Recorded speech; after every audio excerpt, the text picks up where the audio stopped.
Hi everyone, this is John Girardi with Right to Life of Central California, bringing you another in our 40 videos for 40 Days for Life series. 40 Days for Life is the international campaign of prayer and presence outside abortion clinics throughout the country and throughout the world. If you want to learn more about our campaign here in Fresno, please get in touch with us at rtlcc.org. You can also, how else can you get in touch with us? You can also give us a call at 559-229-2229, or you can email us at info@rtlcc.org.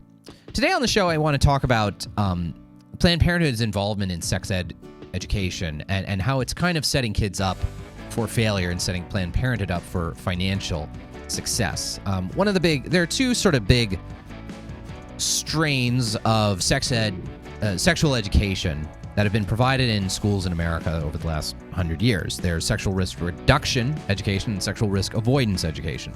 Sexual risk reduction is based on promoting contraception. It's based on promoting condom usage, along with chastity and abstinence, but presenting contraception and condom usage as a responsible way of engaging in sexual activity.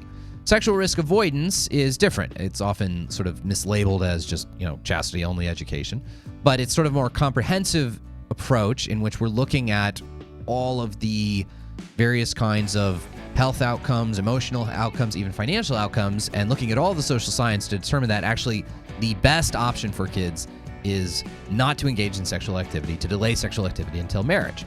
That this is better for kids emotionally, financially, physically, that basically every outcome of teaching kids to delay sexual activity is better.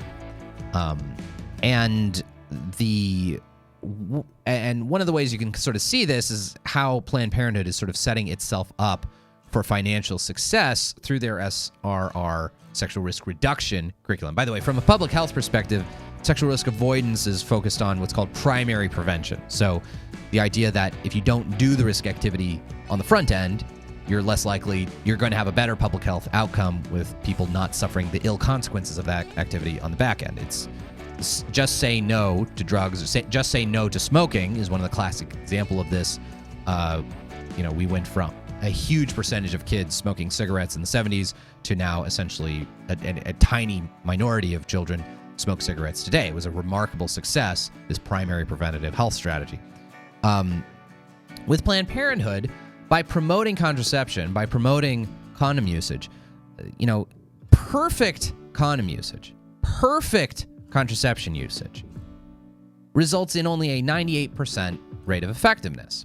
There's a built-in failure rate in condoms, and that's assuming perfect use, which a huge percentage of kids are not going to use condoms perfectly if they have sex. They're not going to use contraception with perfect regularity. These are children, again.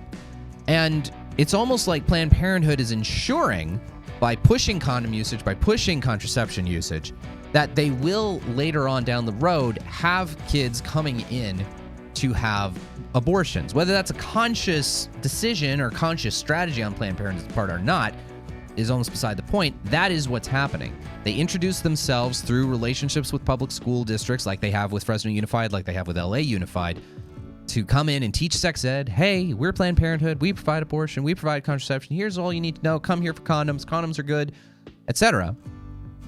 And then when that condom fails, as it is built in that it will fail a certain percentage of the time. If the contraception fails, as it's built in, it will fail a certain percentage of the time. Then they know where to go. They know to go to Planned Parenthood to get an abortion, to get a California taxpayer-funded abortion, or now maybe to get an abortion funded by their own parents' private insurance. So it's a sick cycle, and I think it's very disturbing how Planned Parenthood sex ed education ties in very nicely to their provision of abortion. For Right to Life of Central California, I'm John Girardi.